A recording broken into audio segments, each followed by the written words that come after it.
Maswerteng umaga po mga ka-STL. Narito na po ang resulta ng STL Bulacan para sa araw na to, 1st of February 5, 2026, araw ng Huwebes. Naway ang mga natayaan nyo pong mga numero kanina ay manalo nawa ngayong umagang ito, 11 AM. Kaya't kunin nyo na po ang inyong mga ticket.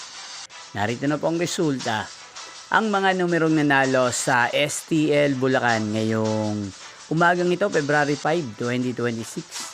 11 AM. First draw result, 40 at 31 in exact order. Again, 40 at 31. At ngayong umagang ito sa STL Bulacan, atin pong i-shoutout si Ate Lenlen ng Bulacan na nanonood po ngayon sa channel ito. Shoutout po sa inyo. Sana po ay nasa maayos kayong kalagayan. At sa lahat po ng mga taga Bulacan, shoutout po sa inyong lahat. Inyo pong napanood ang resulta ng STL Bulacan. Magkita-kita pong muli tayo mamayang 4 PM. Thank you for watching.